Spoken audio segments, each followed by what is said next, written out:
Good morning, everyone. Morning. Would like to welcome everyone to our Hamilton County Board of Election meeting. Today is October the 11th, 2022. And like to also indicate that the meeting is called to order at 8:35 and proper notice has been given as required under the Ohio Revised Code 121.22. We'd like to begin our meeting with the Pledge of Allegiance. And anyone who has served our country or serving our country, we're asking that you lead us in the pledge.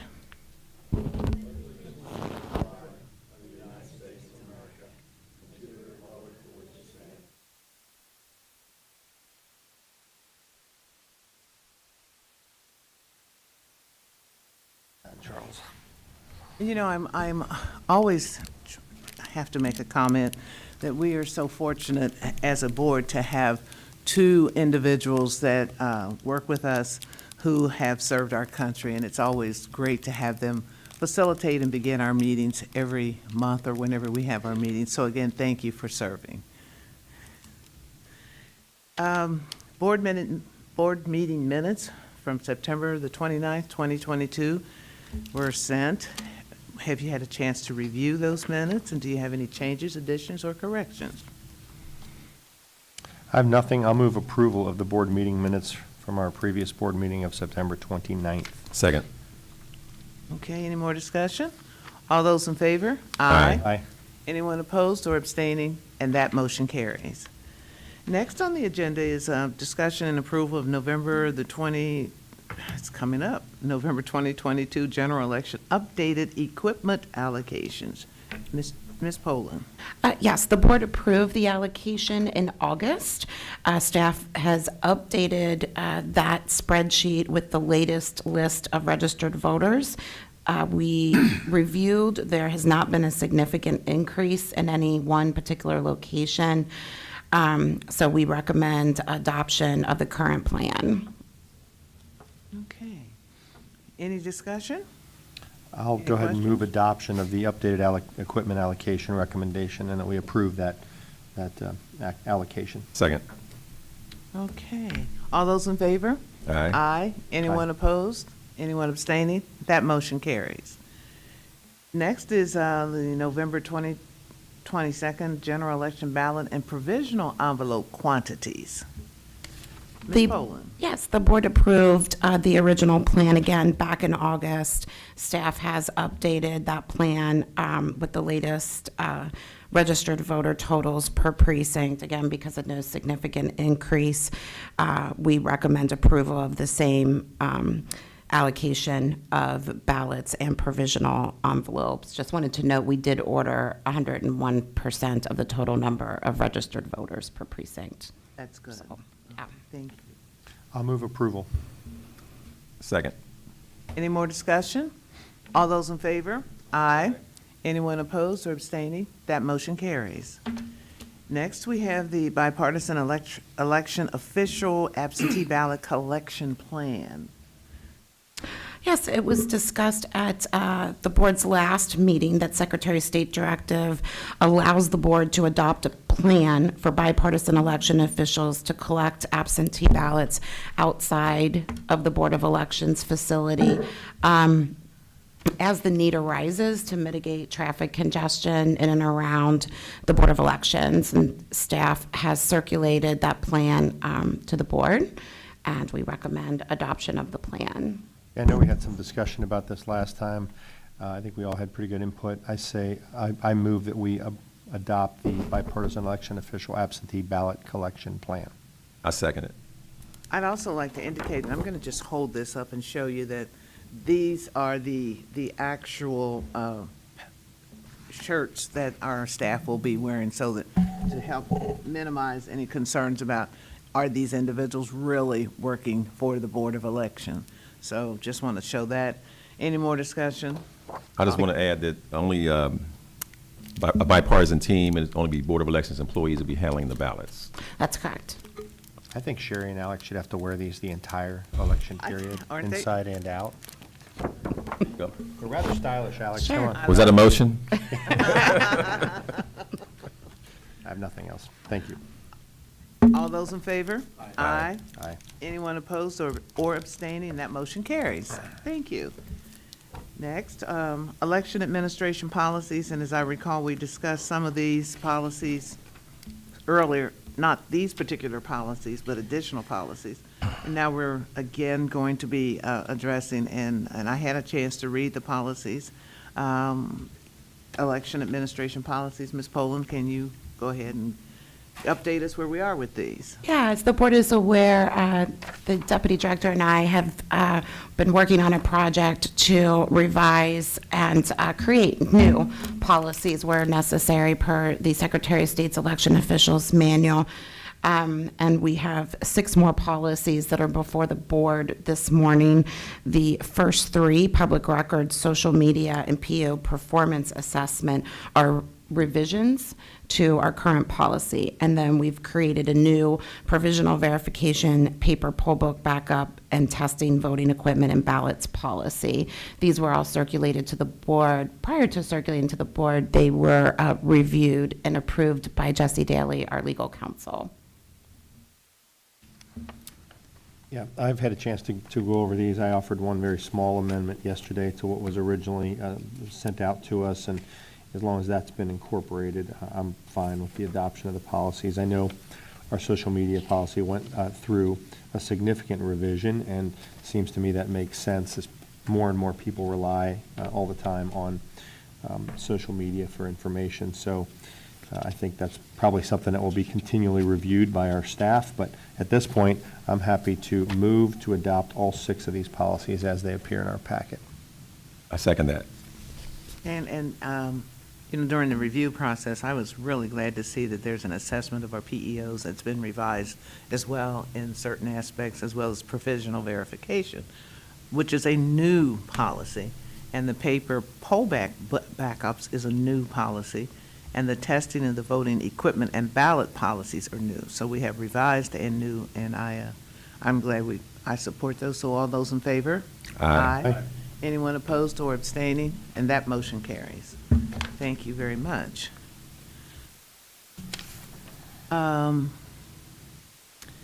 Next is the November 2022 general election planning.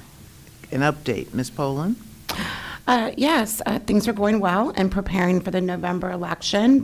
We held our mock election in the early vote center yesterday that went well, so we can fine-tune things before the voters begin arriving tomorrow morning. We will have a little over 50,000 absentee ballots that should start hitting voters' mailboxes tomorrow.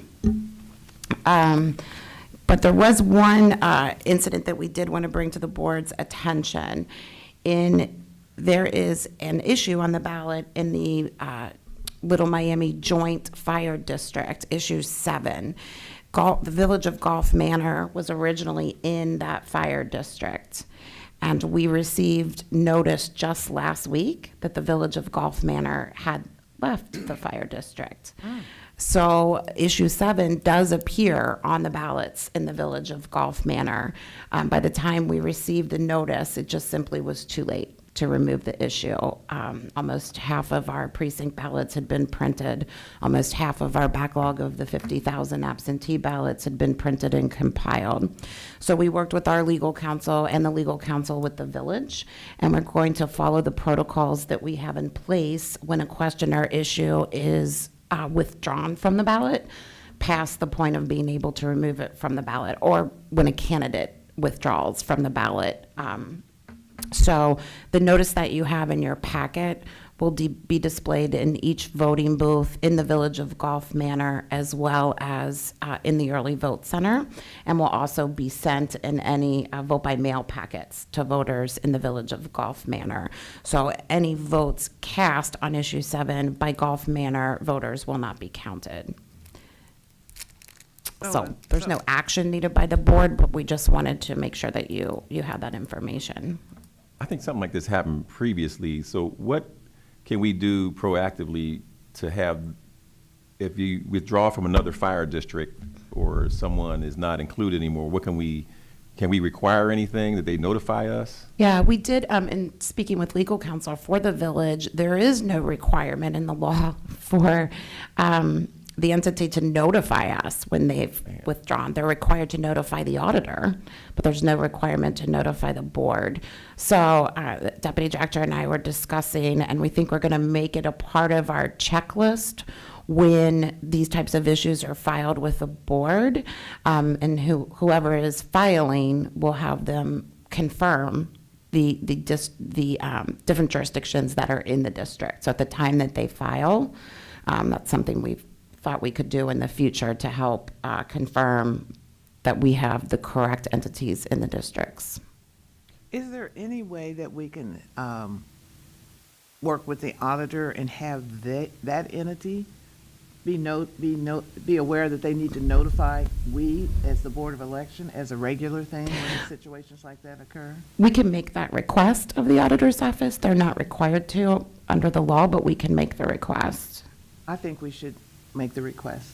Okay. And then that will kind of help move the process forward as well. So on election night, I guess we won't see those totals until everybody's in? No, we will, it'll be a separate report.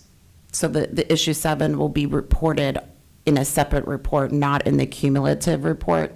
Yeah. Okay. That contains the other races. It'll be separately reported. Thank you. Thanks. All right. Any other discussion regarding this particular Gulf Manor issue? Any other business? I would like to just ask both Ms. Poland and Mr. Lenzer, today is the last day and for those individuals that are watching our program this morning, if you have not registered to vote, today is your last day to register to vote in order to be able to vote in the November 8th election. So can you all kind of give our listeners and watchers an update on the rest of the requirements? I mean, with today being the last day, what are their other options? How can they get it down here quickly? What should they do? Yes, there's several different options to register to vote for the first time or to update your address or name if you've had a change. One is that the Board of Elections office will be open until 9 p.m. today to accept those registration forms. Voters can also go to their local BMV, public library, or register to vote online. They can also update their address online, and they can find a link to that on our website, votehamiltoncountyohio.gov. Also, we don't want them to, but they can register online up to 11:59 p.m. That's correct. if they do it as Secretary of State. That's correct. That's good. Don't cut it that close. We don't recommend that. It's interesting. I was in a situation yesterday, and just having casual conversation, and the individual that was there just happened to remember that he had relocated, he and his family, and he thought when he went to change his driver's license that he had renewed his voter registration, and he discovered yesterday around 12:30 that it had not occurred. So he was really excited that we had the forms there for him to fill out and et cetera. And he said, well, I'll just drop them in the mail. And I said, no, can't drop them in the mail, because if he had dropped it in the mail yesterday, even with yesterday's, well, probably would not have been dated by the post office. As long as the registration form is postmarked by today's date of October 11th and received by Friday, it can be accepted. I felt that's cutting it mighty close as well. So It is cutting it close. And so we had him come by and use the drop box because he was working, and it was working a 12-hour shift. So again, there's always extenuating situations, but at least he voted. So all of you all out there, if you have a family member or anyone that has not voted as a registered to vote, please make them aware today is the last day. And with the information that both Ms. Poland and Mr. Lenzer shared, please get we have a drop box and it's open 24/7. Thank you. Sure, I want to inquire about the early voting process that begins tomorrow.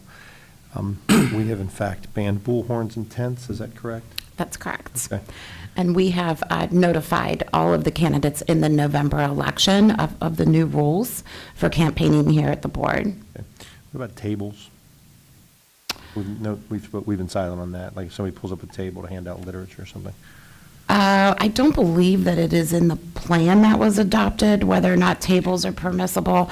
I don't think it's something that we could accommodate if there's a large amount of candidates. Right. That was the reason we banned the tents, is that they were taking up too much room. And so those that wished to campaign wasn't room for them. Yeah, agreed. I'm in favor of that. I know, we all know what starts for the next 30 days out there. We do. And Yes, we do. I hope we can continue to work all together to make sure this is a sacred place for voting. And I appreciate and always support people's First Amendment right to be heard, but on the other hand, we've all seen it get, maybe not as crazy as a presidential cycle, but something tells me it's going to get interesting out there. Again, I ask patience of our staff, and I'll do everything I can to quell any partisans that might listen to me, and hope we can all do the same thing to make it a peaceful and enjoyable experience, as it long has been, because we get so many public comments that are positive about the early voting experience here, that I hope that can continue. So, thank you.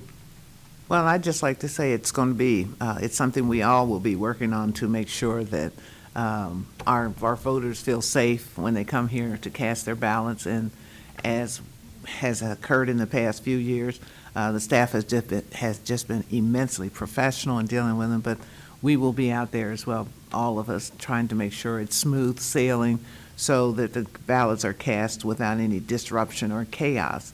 And I really like the plan that we have created to minimize that or hopefully eliminate it. And if we see, from my perspective, it should be zero tolerance if we see anyone not following that plan. We don't have to get into any disagreement. From my perspective, zero tolerance means if you can't follow it and you're in those areas, then we have to do what we have to do to keep it smooth sailing for voters coming in. Thank you. Anything else? I'll move that we adjourn. I'm sorry. Oh, sorry, I just had a couple of things I wanted to highlight for the board. We talked about the training in the mock election. As the board knows, we also had all of the staff go through ALICE training. And over the last 2 weeks, about a third of our staff have gone through CPR certification training. So as we kick off the early voting cycle tomorrow, we are prepared for the unexpected. And then I just wanted to draw the board's attention to a couple items of new hardware. We've talked about the 2 national awards we won for our communications work, but sitting in the back of the room now is the new Youth at the Booth Challenge plaque. Oh, I saw that. And you can see on there, it has the past winners of the Youth at the Booth Challenge, which are the high schools who sent the most seniors to be poll workers. Wyoming famously had a nice streak and was knocked off by Sycamore last year. So we have done an extra effort this year to do more outreach to our high schools and try to instill a healthy dose of competition. And we know Cincinnatians love their high school rivalries, so we are hoping that we have a robust competition this year for the Youth at the Booth Challenge. I like that challenge. I like that. Great job. Great job. That's great. Everybody that was involved in that and those that weren't that helped anyway by word of mouth, great job. I'm sorry, Madam Chair, just one more thing. Chip just reminded me that Alex and I met with Sean Comer with Leadership Cincinnati, and the Board of Elections is now a part of that program, and they will be coming here for a tour on October 27th. And we hope, and we're encouraging them to make, maybe not this year, but next year, working the polls as a part of the program as well. Great. Fantastic. Great. And this is our last meeting before, no, we have The day before, November 7th, yeah, correct. Yeah. And have we had an update regarding voter protection, how that's going, or working with that group of constituents that's going to help make our day, November the 8th, a great day? I'm not aware of that. I don't think I've had any conversations with that group. Have you, Alex? Alex? Both political parties have filed observers So we do have observer certificates on file for the early vote period. Okay. The deadline for Election Day is still a ways out, so we haven't got Okay. that yet. But, and we certainly have been in touch with both political parties about the rules for observers and all of that. Good. I just wanted to make sure that we were, on that and it's still a work in process. Okay. Anything else? Entertain a motion to adjourn? So moved. Sorry, go ahead. I move to adjourn. I'll second the motion. Any more discussion? All those in favor? Aye. Anyone abstaining or abstaining? That motion carries.